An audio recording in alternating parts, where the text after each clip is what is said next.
Hey, welcome to In the Kitchen with Self Custom Tackle. Today, we're making bacon.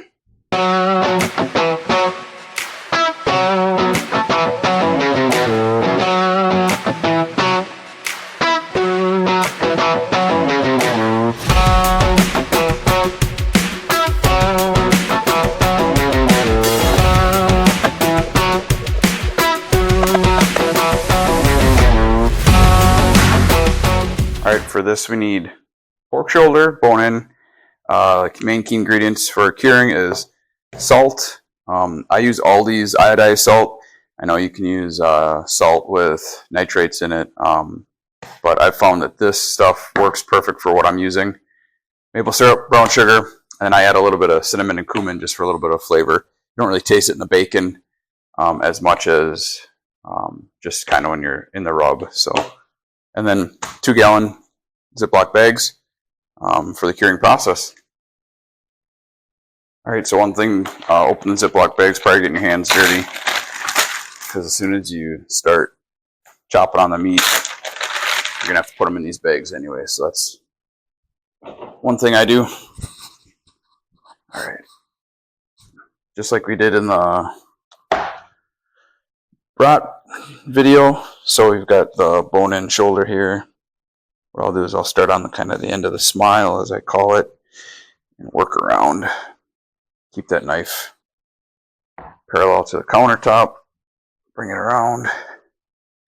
Try to get a nice clean loaf, and as you open it up, you're going to see you come up to this bone here. I'm going to fillet it down.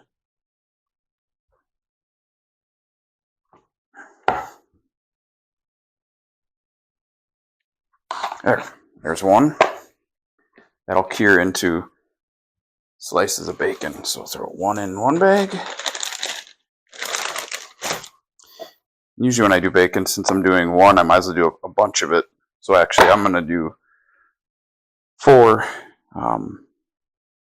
shoulders total. It'd be 8 loaves of bacon. I'll stack them on the smoker on cooling racks, and you'll see that later in the video.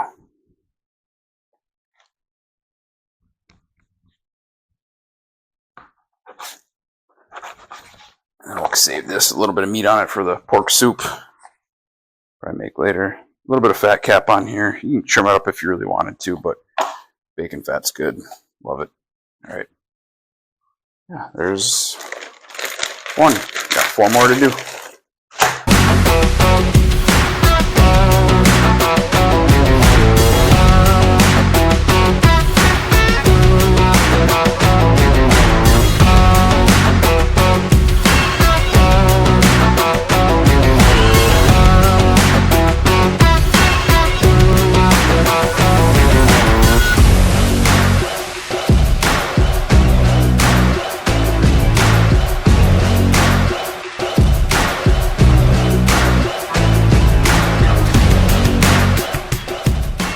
All right, now for the dry brine. So we've got our pork cut.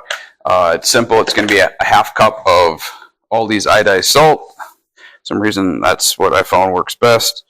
I've used different brands, and for some reason, the different types of salt seem to work a lot differently. So this works for me. Do about a good half cup.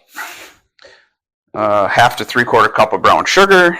This is per loaf, or per pork butt, so this will be for 2 loaves. This will cure. Yeah, it's good enough. The dry ingredients, and I add a little bit of cinnamon, maybe a teaspoon or so. Same thing, cumin. And I'll fork that together. Put it in the blender, food processor, Ninja, whatever you want.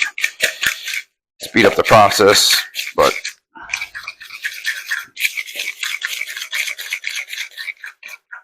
all right.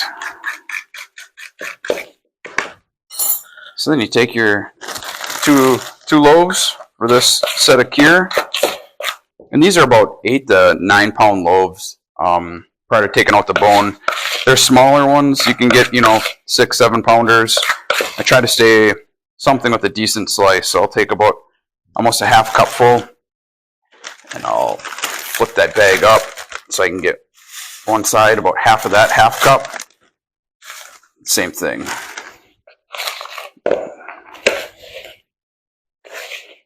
About the same amount. And if one half of the loaf is bigger, you can definitely favor your brine, your rub, to the bigger portions. It's got more meat to cure. Whatever's left. Go a little bit more on each side.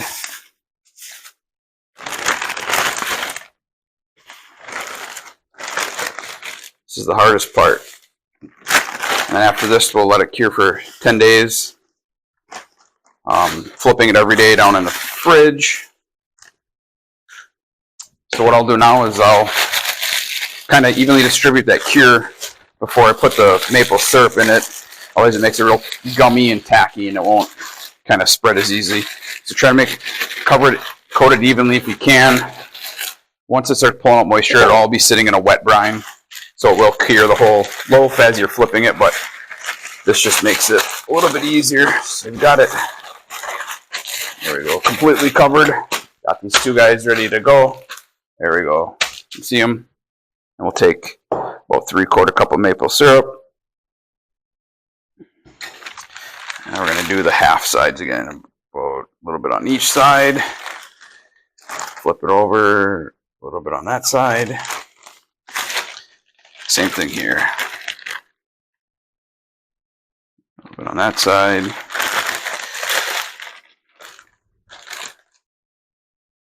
little bit on that side. Put the rest back in here. There we go.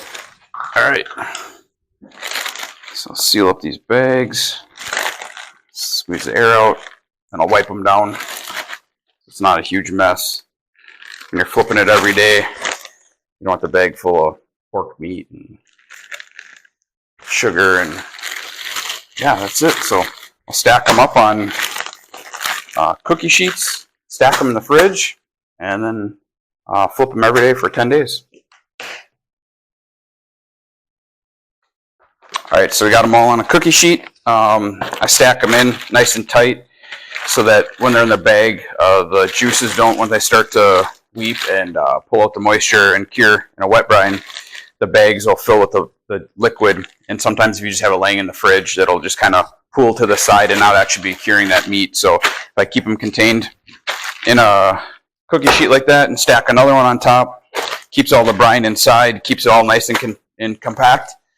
And what I'll do is go put it in the fridge in about every 24 hours. So every day after work, I'll go down there and I'll just flip them over, kind of give it a nice massage, keep the liquid so it's curing the whole entire piece of meat. Do that every day for 10 days. And then we'll pull them out, wipe them down, throw them on the smoker, let them cool for another 24 hours. And then we will slice them and eat it. So that's it.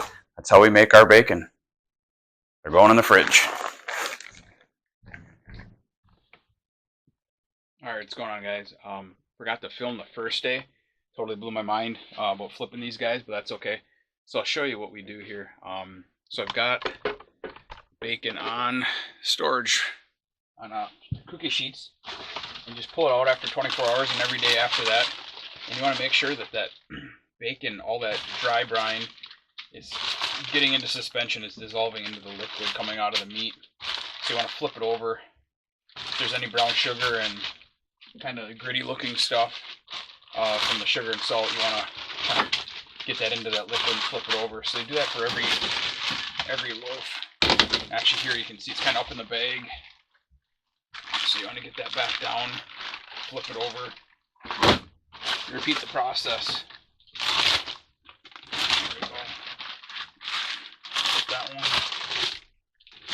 That one looks pretty good. Forward here. And that tray really keeps the liquid from doing this, as you can see here. If you had it just laying in the fridge, that brine's not working. So kind of keeps it on it. Put that one over, a little massage. Same thing there. Same thing there. stack it back in. That's it.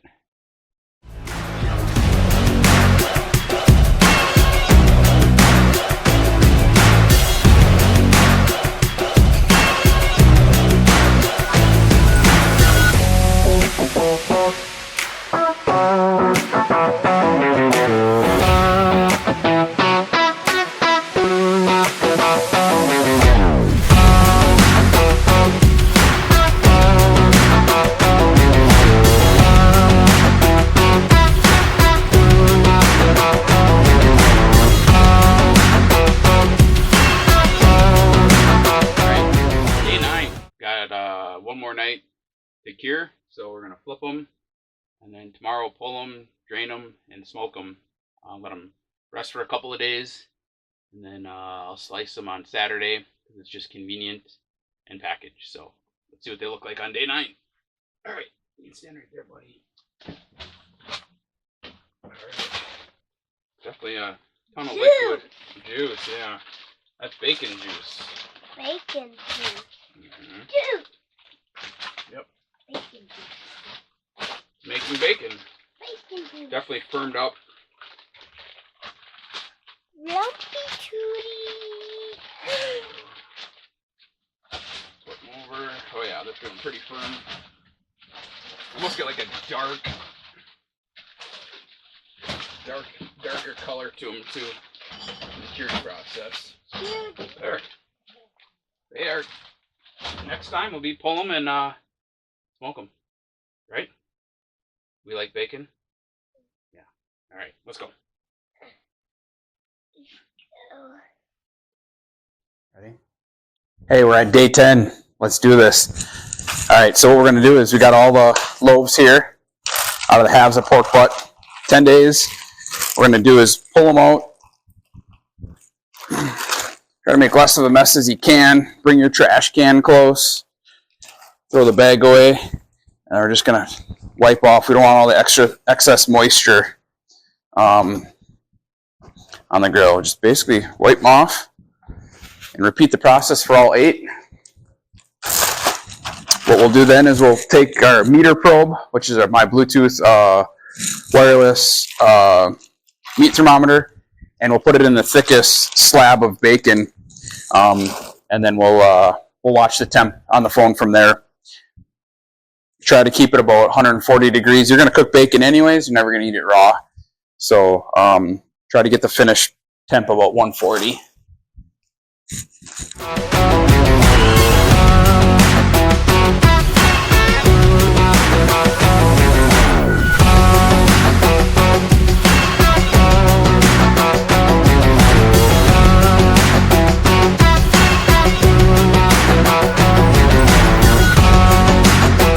All right, we got all 8 slabs here. One thing you could do is when you're finished product, you want to cut against the grain, so perpendicular to the muscle fibers. It's hard to sometimes see when it's completely smoked and it's got that smoke ring, that darker look to it. So what you could do is, I'll always do the fat side up, is if you take the pork shoulder and you look at which way the muscle grain's going beforehand, what you could do is make marks against the grain where exactly you want to slice when you're done. So when you're done, you can see those cut marks. That really helps with getting that perfect piece of bacon, because if you cut with the grain, it's going to be stringy. Same thing with jerky. Any whole muscle that you're cutting, you want to always cut against the grain. Skirt steak, doesn't matter what you're making. So that's one easy way to see that. I'll do it on here. You can see them going this way. So you're going to want to kind of slice this way. Let's go. It's hard to see with that fat cap, but muscle fibers are going this way. So what we'll do is we'll slice with the muscle fibers, and then you can horizontally or perpendicularly slice your meat when you're done. But should be able to see it, but just in case you can't, that's one tip to do. Let's go throw them on the grill.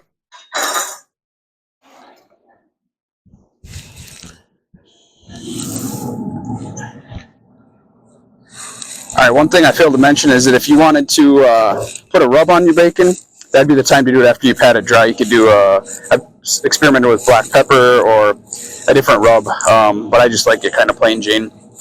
you don't really see the rub as much or taste it as much, but that's when to do it. What I'm running here, Green Mountain Jimbo, the bigger grill. Had it for a handful of years. I'll start this bacon about 155 degrees. And I want to smoke for about 4 hours minimum to make sure that they get a good smoke flavor to them. This isn't a traditional style smoker. This is a pellet grill, obviously. So that's what I try to do. And I'll watch that meatier probe and make sure it's not cooking too fast. About halfway or 3/4 through, I might turn it up just a little bit, just to make sure that it is getting up to temp and not cooking too slow or too fast. So what I'm going to do here is actually, I've got 3 loaves on the bottom. Could probably squeeze in. I'll just do 3. Then I'll take cooling racks, go above them, all 3.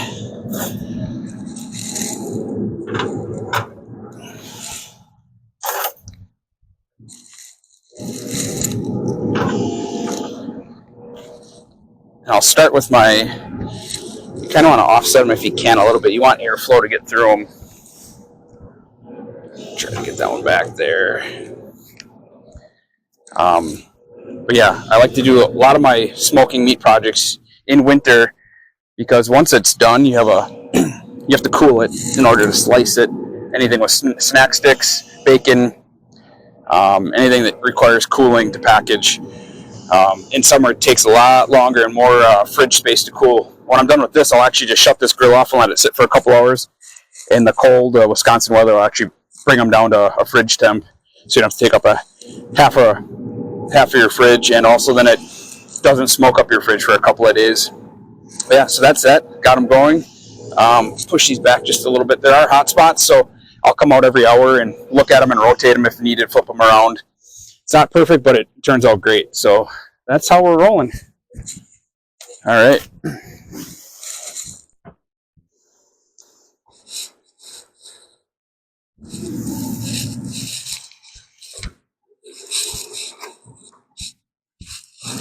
All right, guys, we got a couple that are getting done here, so I'm going to rotate them, stick them in. We don't want the fat to render. We want the fat for bacon. That one's just over 140. Man, does that look good. Look at that. Nice looking loaf of bacon.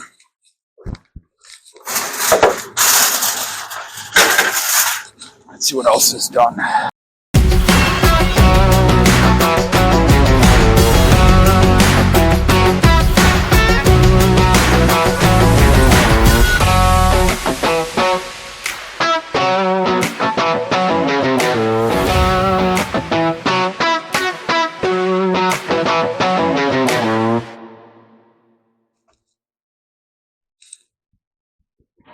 All right, it's been almost 5.5 hours. They're close to about 127 to 140. We're gonna pull them. They're good. They've been on for plenty long enough. Once it cools, it'll be good to slice it nice and firm. We're gonna cook them anyways. It's bacon, so I'm gonna pull them and put them on the cooling rack. Let them sit for a couple hours out here. All right. There's one more. Whew. Another one. Look at that. Man, that looks great. Cooling rack there, cooling rack there. They kind of just interlock. The random ones we had gotten from wedding gifts or purchased over the years, and they work good. All right. Look at that. Nice. Oh boy, fresh breakfast Sammys, bacon and Brussels, bacon and everything. Man, bacon's good. Whew. That's it. I'm going to cover it and come back in an hour or so and bring them inside.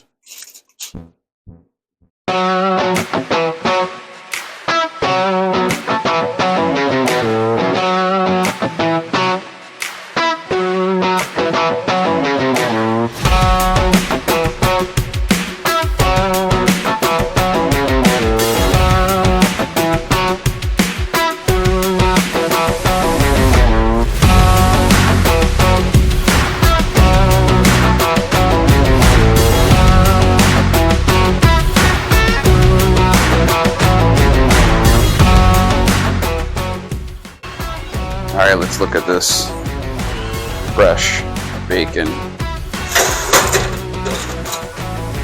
Oh, that looks good. So I'll even take the rendered fat off the aluminum foil and put it in a jar and use bacon fat for cooking. Man, those are ready for breakfast sammies. Hey, thanks for tuning in today for our homemade bacon. Here we go, breakfast sandwich.